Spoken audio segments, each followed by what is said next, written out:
Joint pain যেমন হাঁটু ব্যথা, কোমরে ব্যথা বা গোড়ালিতে ব্যথা বা কনুইতে ব্যথা, এই ধরনের ব্যথাগুলো এখন যেন খুবই কমন একটা ব্যাপার হয়ে গেছে।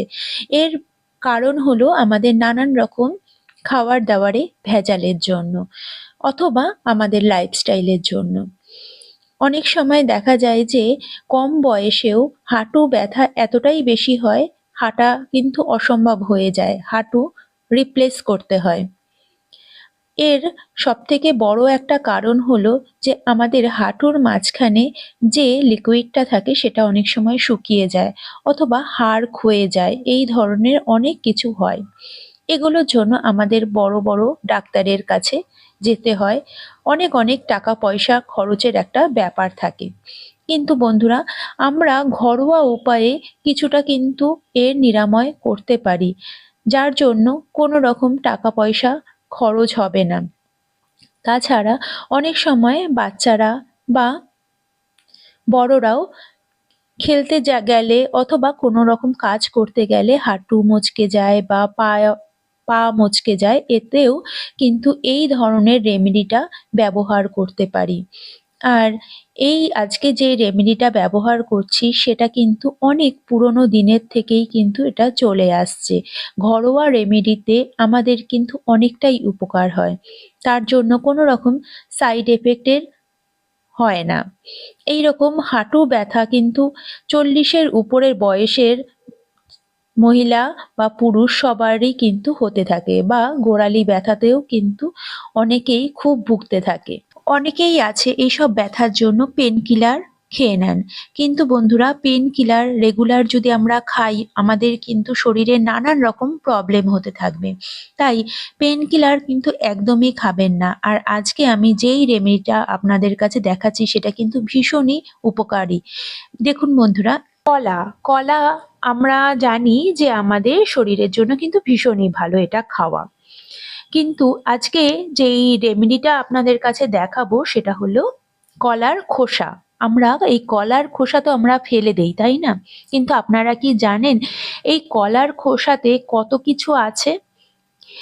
এটা শুধুমাত্র প্রচুর পরিমাণে নিউট্রিয়েন্টস আছে শুধুমাত্র তা না, এর মধ্যে রয়েছে প্রচুর পরিমাণে পটাশিয়াম, রয়েছে প্রচুর পরিমাণে ম্যাগনেসিয়াম, যেটা আমাদের বোনসকে স্ট্রেংথ বাড়াতে সাহায্য করে এবং আর্থারাইটিস দূর করতেও কিন্তু অনেকটা সাহায্য করে। তো বন্ধু, এরপরে নিয়ে নিচ্ছি রসুন। আমি এখানে 1 কোয়া রসুন নিয়েছি। আপনারা বাজারে এই ধরনের রসুন কিন্তু পাবেন। এই 1 কোয়া রসুনের কত যে উপকারিতা সেটা বলে বোঝানো যায় না। এটা হার্টের জন্য কিন্তু ভীষণ ভালো। যাদের হার্টের প্রবলেম আছে তারা সকালবেলা 1 কোয়া এই রসুন যদি খেতে পারেন তবে কিন্তু হার্টের প্রবলেম একদমই দূর হবে। আর যদি 1 কোয়া এই রসুন না পান তবে আপনারা এই এক বড় রসুনের থেকে 1টা কোয়া রসুন আপনারা নিয়ে ঠিক এইভাবে একটু হালকা হালকা করে থেতো করে নেবেন। এখানে আমি 1 কোয়া রসুন নিয়েছি। এই রসুনের যে গরম একটা ভাব থাকে সেটা কিন্তু আমাদের হাঁটুর ব্যথা, জয়েন্ট পেন, যেকোনো জয়েন্ট পেন দূর করতে কিন্তু সাহায্য করবে। এখানে আমি রসুনটা এরকমভাবে নিয়ে নিয়েছি। আর এবার এর মধ্যে নিয়ে নিচ্ছি হলুদ গুঁড়ো। আপনাদের ঘরে যে হলুদ গুঁড়ো থাকে সেই হলুদ গুঁড়ো আপনারা নিয়ে নেবেন। এখানে 1 চিমটে মতন হলুদ গুঁড়ো নিয়েছি। আমি এখানে একবার ব্যবহার করার মতন জিনিস নিচ্ছি, কারণ এটা একবার ব্যবহার করার মতনই আমরা করব। আবার যখন দ্বিতীয়বার তৈরি করব, দ্বিতীয়বার লাগাবো, তখন আবার দ্বিতীয়বার তৈরি করে নিতে হবে। এরপরে দিয়ে দিচ্ছি এর মধ্যে 1 চামচ পরিমাণে সর্ষের তেল। এখানে পরিমাণটা আপনাদের দরকার অনুযায়ী আপনারা করে নেবেন। এখানে সর্ষের তেলটা আমি নিয়ে নিলাম। সর্ষের তেল আপনারা জানেন যে আমরা যে কোনো তেলের মধ্যে সর্ষের তেল কিন্তু আমাদের যে কোনো ব্যথা দূর করতে খুবই সাহায্য করে। আর এখানে আমি নিয়ে নিলাম গুঁড়ো কর্পূর। কর্পূরটাকে একটু গুঁড়ো করে নিয়েছি, সেটা এর মধ্যে খুব ভালো করে মিশিয়ে দেব। খুব ভালো করে মিশিয়ে দিচ্ছি। যদি তেল আরেকটু, যদি আপনার মনে হয় যে আরেকটু তেল দেবেন তাহলে আরেকটু আপনারা তেল এর মধ্যে অ্যাড করে দিতে পারেন। এবার আমি কলার খোসা এখানে নিয়ে নিচ্ছি। কলার খোসা আমি এখানে কিছুটা পরিমাণ কলার খোসা দিলাম। আপনাদের যতটা দরকার হবে মনে হবে সেই হিসাবে সবকিছু পরিমাণগুলো আপনারা বাড়াবেন কমাবেন। এইভাবে কলার খোসাটা আমি এর মধ্যে দিয়ে দিলাম। এবার খুব ভালো করে এটাকে মিক্স করে দিচ্ছি।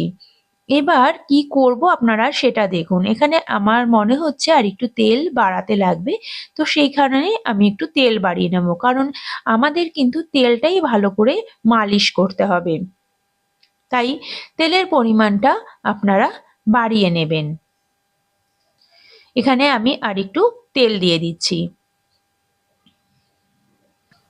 যদি ব্যথার জায়গা বেশি হয় তবে কিন্তু এটা আপনারা আর একটু বেশি পরিমাণে নিয়ে নেবেন। এবার গ্যাস অন করে এটাকে লো ফ্লেমে কিছুক্ষণ গরম করে নেব। খুব বেশি কিন্তু গরম করব না, কারণ বেশি গরম করলে এর যে গুণটা সেটা কিন্তু চলে যাবে। হালকা উষ্ণ গরম করব, আর উষ্ণ গরম অবস্থাতেই সেটা আমাদের কিন্তু জয়েন্ট পেনের জায়গায় লাগাতে হবে। যে এইভাবে গরম হয়ে গেছে, খুব ভালো বেশি কিন্তু আপনারা গরম করবেন না। আর এমন কোনো বাটিতে নেবেন যেটা একটু পুড়ে গেলেও কোনো অসুবিধা হবে না। প্রথমে হালকা উষ্ণ গরম জলে টাওয়ালটাকে ভালো করে ভিজিয়ে নিয়ে আপনারা যেখানে পেন রয়েছে সেখানে আপনারা এইভাবে একটু সেঁক দিয়ে নেবেন।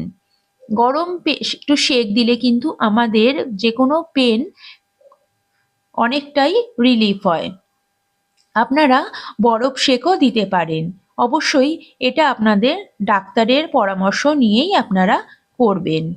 এবার এই জায়গাটাতে ভালো করে তেলটাকে মালিশ করে দেব।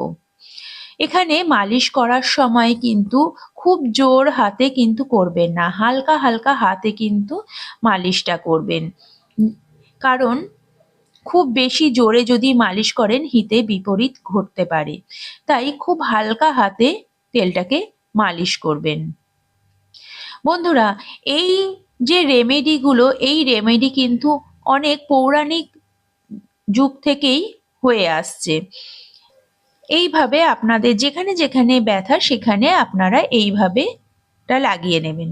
তাছাড়া জয়েন্ট পেন দূর করার জন্য, হাঁটু ব্যথা দূর করার জন্য এই ব্যায়ামটা কিন্তু আপনারা করতে পারেন।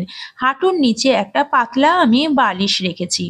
এবার কিছুক্ষণ পাটাকে একদম সোজা করে দেবেন, এইভাবে শক্ত হয়ে করে দেবেন, তারপরে আবার কিছুক্ষণ পরে হালকা করে হাঁটুটাকে ছেড়ে দেবেন। আবার এইভাবে এরকম করবেন, শক্ত করে নেবেন, আবার হালকা করে ছেড়ে দেবেন। এইভাবে আপনারা 10 থেকে 15 বার করতে থাকুন, দেখবেন হাঁটুর ব্যথা কিন্তু অনেকটাই দূর হবে।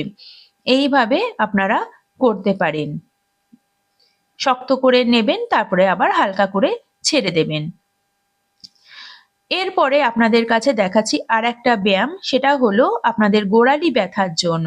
এটাতে কিন্তু আমার অনেকটাই উপকার হয়েছে। এই ধরনের কোনো নরম আপনারা পাপোশ নিয়ে নেবেন, তার মধ্যে আপনারা হাঁটুটাকে কিছুটাক্ষণ আপনারা একটা হাঁটু এরকম বাড়ি মারবেন, হালকা হালকা করে বাড়ি মারবেন, তারপরে আবার অন্য একটা হাঁটু এইভাবে করবেন।